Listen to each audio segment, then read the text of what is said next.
Hey there, everyone, and a very warm welcome to CBS News. I'm Errol Barnett. And I'm Lana Zach, and we are just 10 minutes away from NASA and SpaceX's latest mission to the International Space Station. You can see the Falcon 9 rocket there on the launch pad, just waiting for its time. Well, the mission is called Crew-5. Its international crew includes the first Native American woman to go to space, as well as a Russian cosmonaut.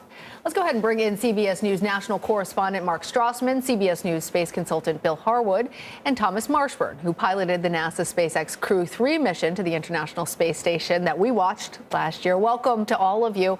Bill, I want to start with you. Tell us about the crew, because there is some history being made, as well as some very interesting dynamics. What do we know about their background? Well, absolutely. You know, Nicole, Mann, the commander, as you mentioned, the first Native American woman to be assigned to a space flight. She's an FA-18 carrier pilot with vast amounts of aviation experience and leadership skills. So she's an ideal choice to be the commander of this mission. Josh Cassata is a Navy captain. He's also an accomplished pilot in his own right. And beyond that, he has a PhD in particle physics, high energy physics, which certainly brings a lot to the table. Koichi Wakata, the Japanese astronaut, is making his fourth flight. Is that right, fourth flight? Yeah, I think so. Very experienced astronaut. He also has a PhD, this one in aerospace engineering. And Anna Kakina, the cosmonaut, we don't know as much about her, but she also has an engineering background. She's making her very first flight, as are Nicole, Mann, and Josh Cassata. And so they all seem to have bonded very well. They get along well. It's going to be a fun crew to watch. And it looks like Wakata has done 4 NASA space shuttle missions and a Russian Soyuz mission as well. So you were right, as you always are, Bill. And it's great to have you all here. We're all up on the screen, kind of like the Brady Bunch at the moment, as we look at, like 8.5 minutes before this launch takes place.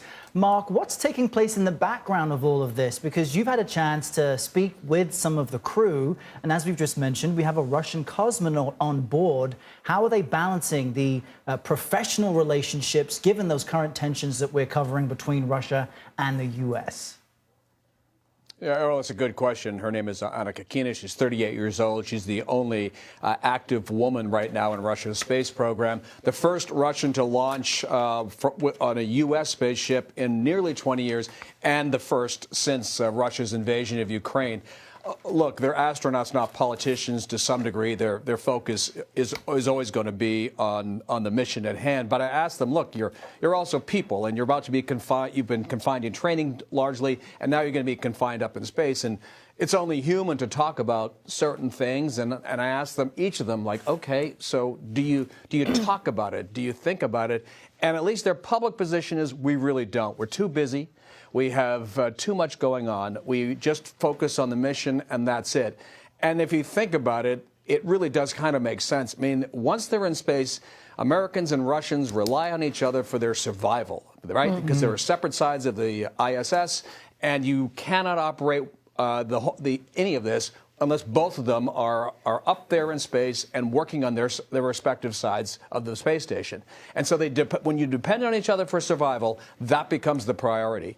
And so what they told me is, again, not talking about it much and really don't even have time to think about it much. Well, they have enough, certainly, to discuss between science and exploration that maybe they can leave the geopolitics to all of us down here on Earth. Yeah, and I guess it also speaks to just how important this mission is if the kind of geopolitics aren't on the table, right? I mean, what they have to accomplish while they're up there is so key and so expensive. Space has proven to be important for diplomacy in the past.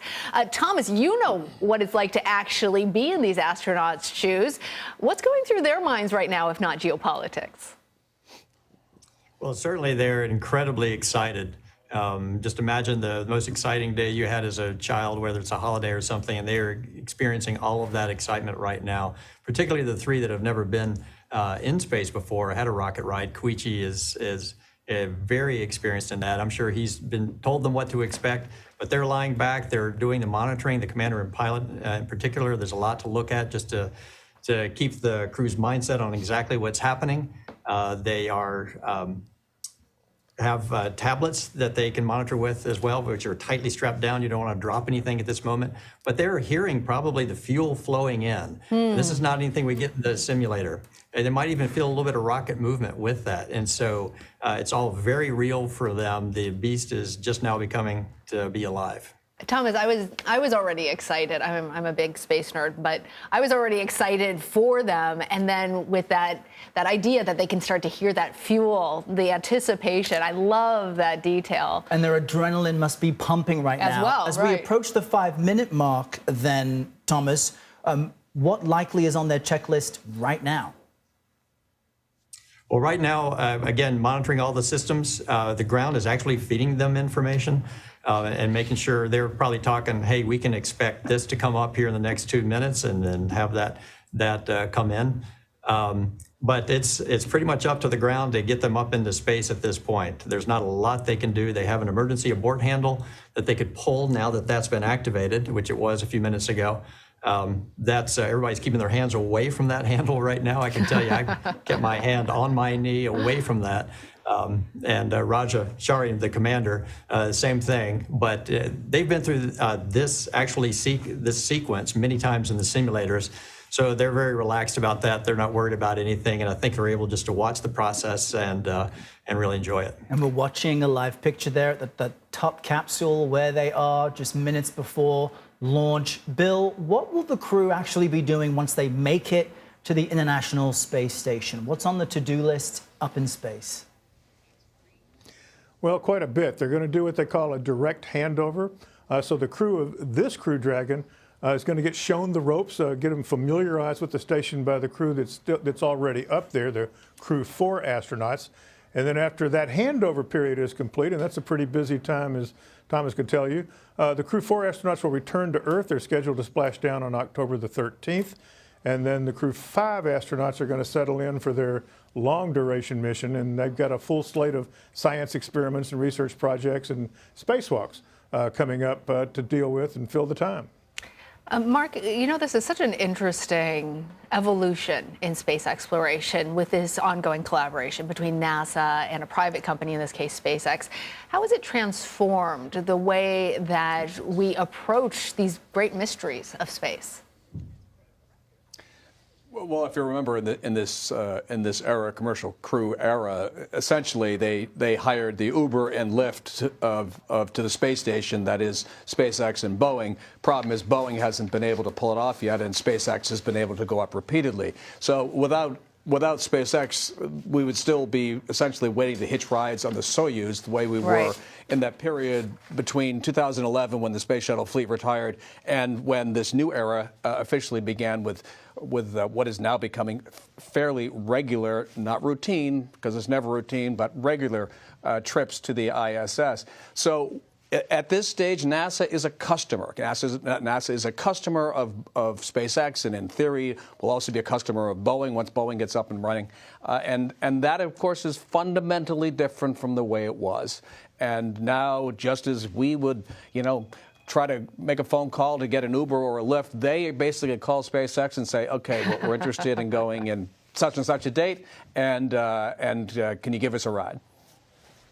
And at this point, we have about 2 minutes until launch. So, gentlemen, Mark, Bill, and Thomas, and Lana here with me as we watch this live. I think we want to now listen in on some of the communications as this countdown approaches. Let's go ahead and boost that up for our viewers and see what it sounds like right now. Complete.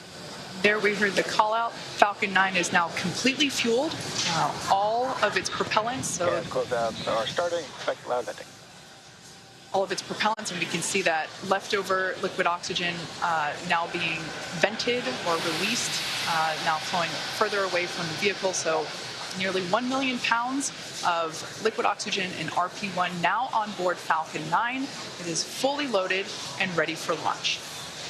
And coming up at T-minus 1 minute, we'll hear that Dragon is in countdown.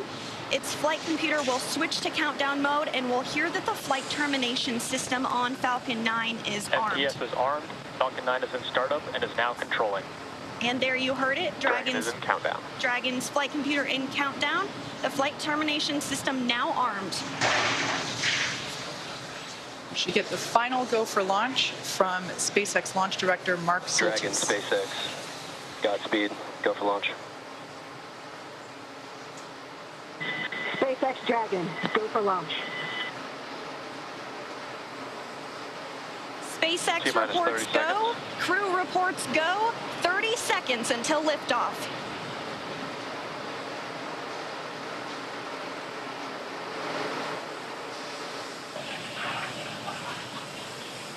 T-minus 15. 10, 9, 8, 7, 6, 5, 4, 3, 2, 1. Ignition. Engines full power. And liftoff.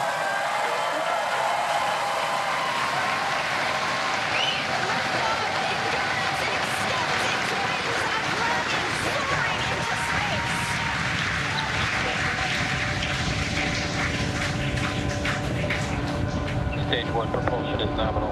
Vehicle is pitching downrange. Stage 1 propulsion is nominal.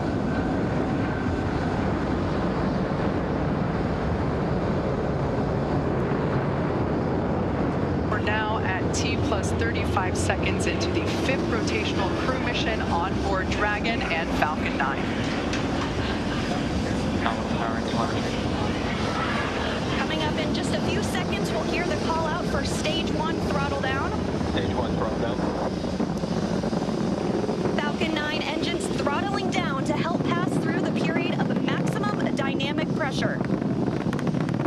This period is known as max Q, and once the vehicle, there we just heard that the vehicle is now traveling faster than the speed of sound. Once through max Q, we'll throttle those Merlin engines back up. Max Q. Stage 1 throttle up. Stage 1 throttle. Stage 1 Bravo. Copy 1 Bravo. That call out for 1 Bravo means we're in the second and final abort mode for the first stage, continuing to get good performance. The crew is already pulling over 2 Gs. And next up is going to be a couple of events in rapid succession. First will be engine chill on the second stage and back engine. And there you heard that call out. And then we'll have MECO, or main engine cutoff, where the 9 engines igniting will cut off in preparation for second stage separation. Then we'll see the single Merlin vacuum engine on the second stage ignite and continue to carry the Crew-5 astronauts to orbit. Just like we did on first stage, that MVAC chill is intended to help pre-chill the hardware prior to the full flow of that densified liquid oxygen. Stage 1 throttle down. At this point in time, those 9 Merlin engines are beginning to throttle down in preparation for MECO, or main engine cutoff.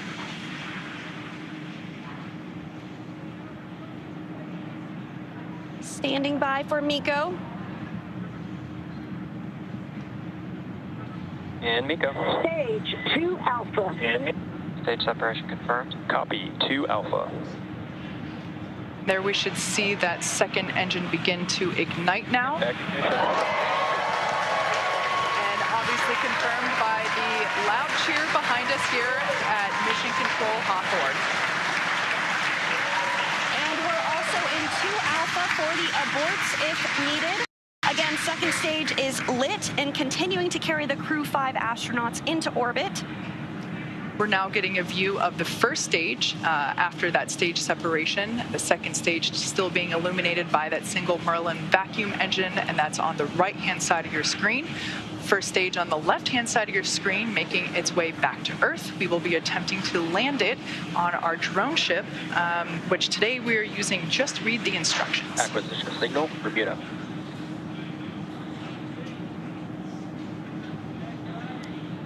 And we did hear that acquisition of the ground station in Bermuda.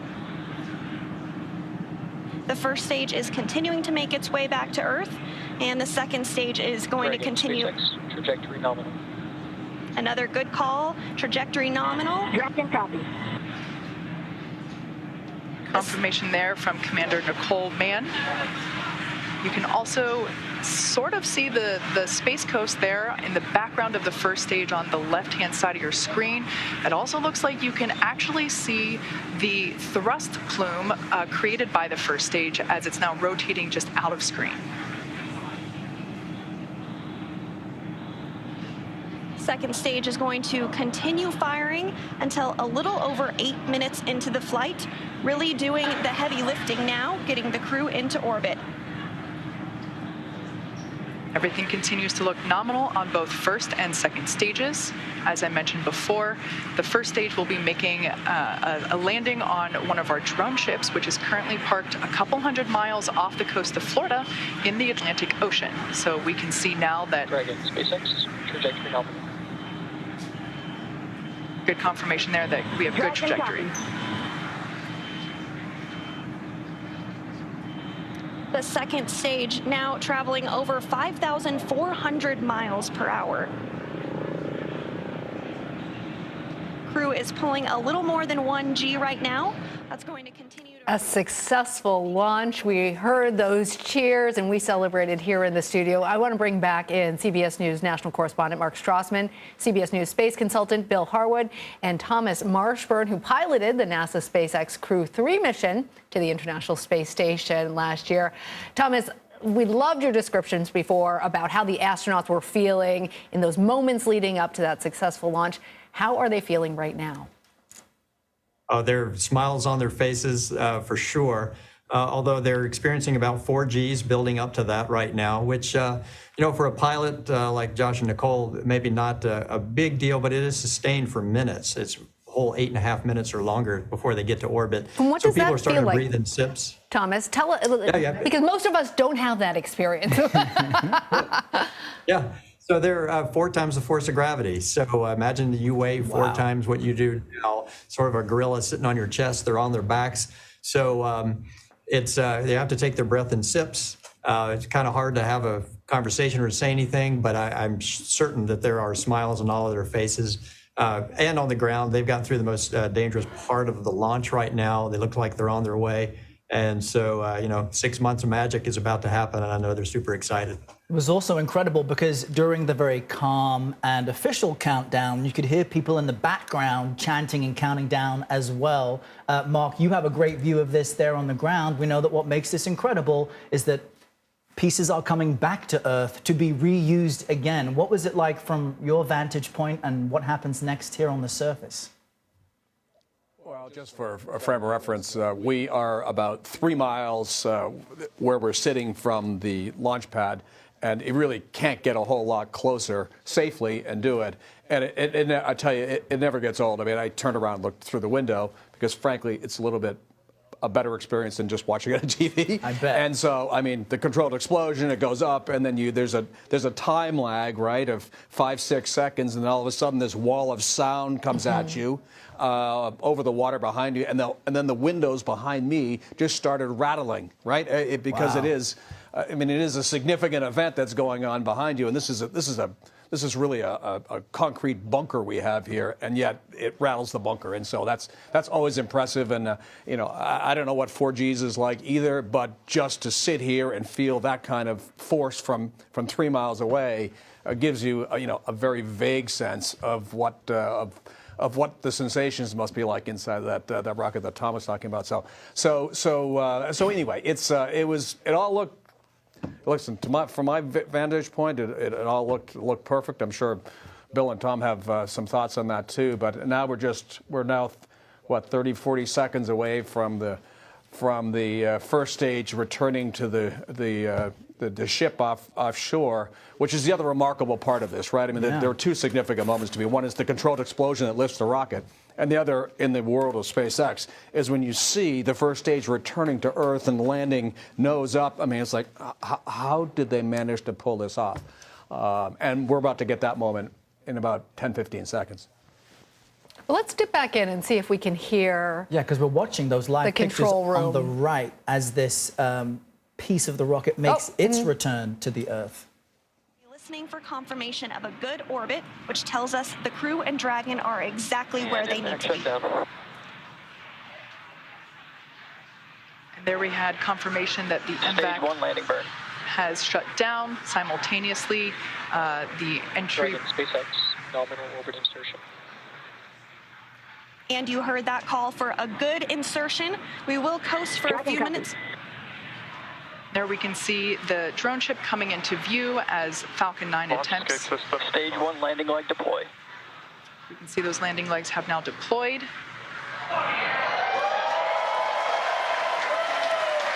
as you can see on your screen, and you can hear by the clapping and cheering behind me, Falcon 9 has landed on our drone ship, just through the instructions, parked off the coast of Florida.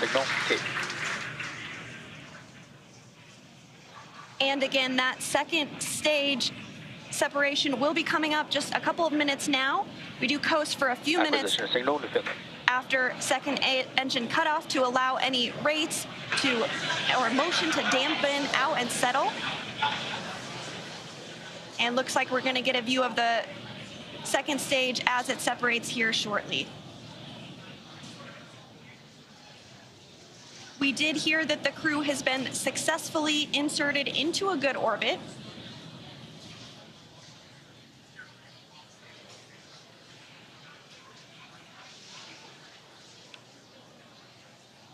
Again, the Crew is still attached to the second stage.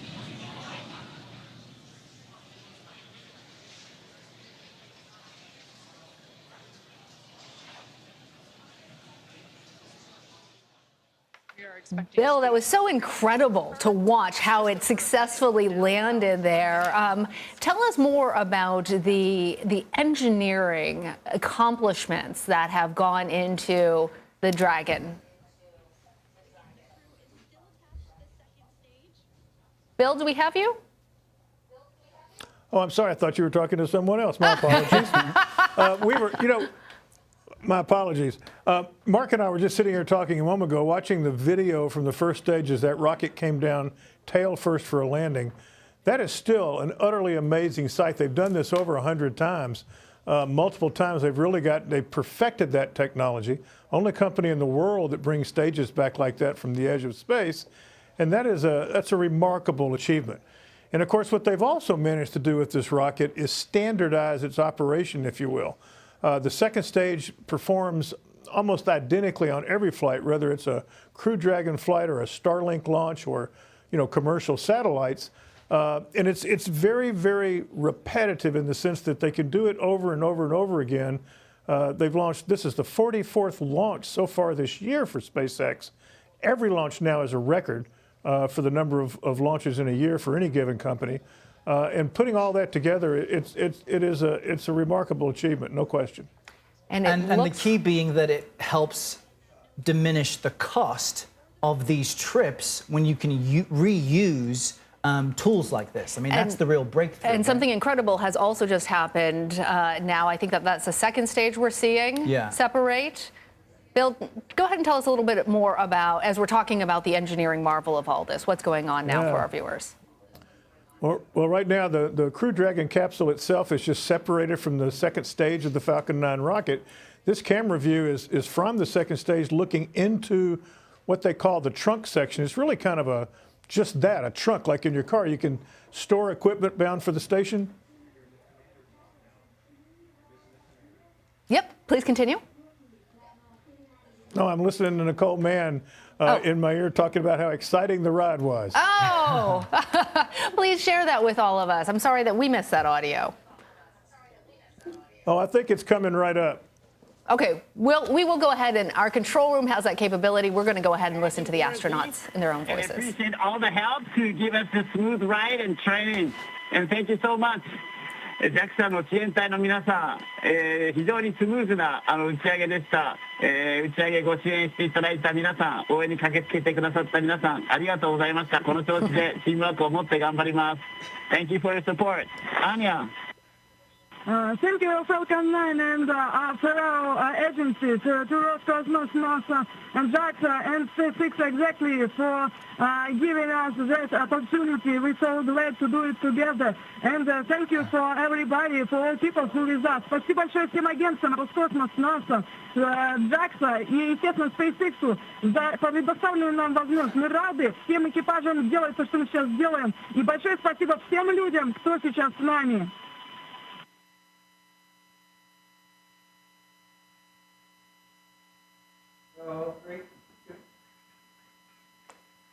Hey, Thomas, wondering. Falcon 9C, thanks for the words. Had a great ride. Have a good mission. We'll see you later.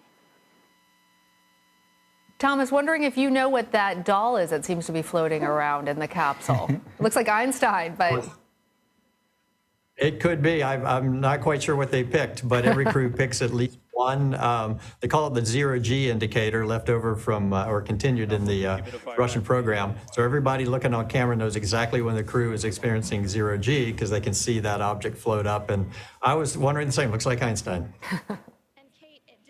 And so what now? I mean, the crew is up there. This appears to have been a successful launch, the first and second stages coming back to Earth. Thomas, from what you know, I mean, the work has already started, but what happens from here on out?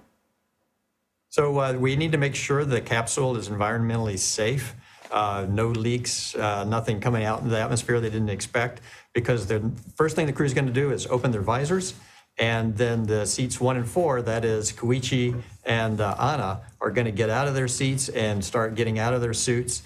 And starting to prep the capsule, do all the things you got to do to make it a living quarters here for the next period of time until they dock with the space station, you know, CO2 scrubbing, that kind of thing. And they'll be directed by Nicole and by Josh as they read procedures. So they're going to be all working in concert, all working together to get out of the suits, and importantly, to understand what their reaction to zero-G is like. It's different for everyone. Some people don't feel so great. That's normal to have that happen to you. And so probably trying to keep their heads still, trying to understand how their bodies work, how they can hold themselves down, because for 3 of them, they've never done this before. And it's quite daunting to do all this work without the gravity helping you out. And Thomas, staying in space does have a physical impact on the astronauts' Absolutely. bodies, correct? What do we know about what this does to humans being in space for an extended amount of time? It's a great question. I think you could summarize it best by saying it's somewhat of an accelerated aging process. That is, our muscles could atrophy, our bones could atrophy, or kind of dissolve into the bloodstream and go away. We could end up being jellyfish if we didn't do the things that we do up there, which is primarily a lot of exercise to prevent that from happening.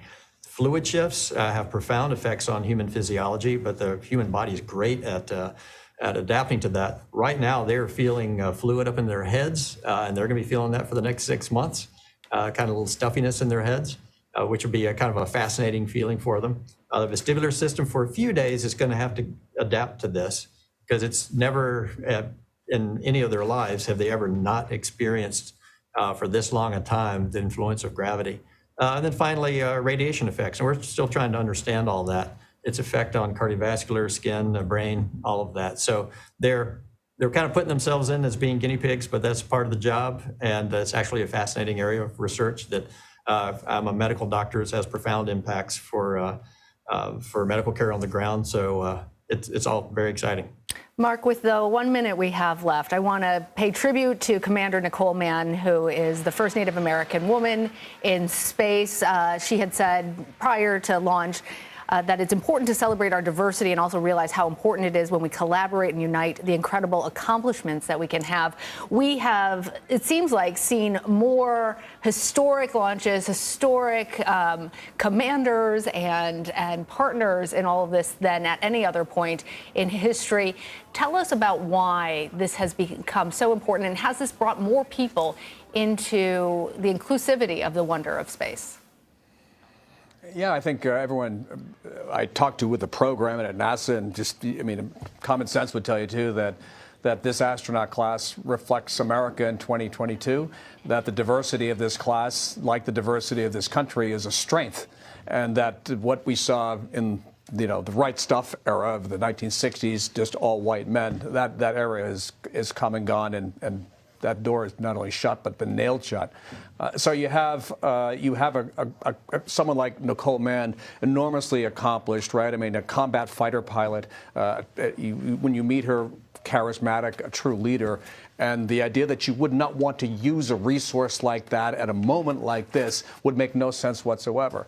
So I think NASA has decided smartly that that the right thing is also the smart thing. And so what you have now is a crew that heading up to space that is reflecting strengths of this country that Americans can be proud of. Excited to share this moment in history with all of you as the Crew-5 mission had a successful launch, a successful return of their Stage 1 and Stage 2 rockets. Mark Strassmann, Bill Harwood, Thomas Marshburn, thank you all so much.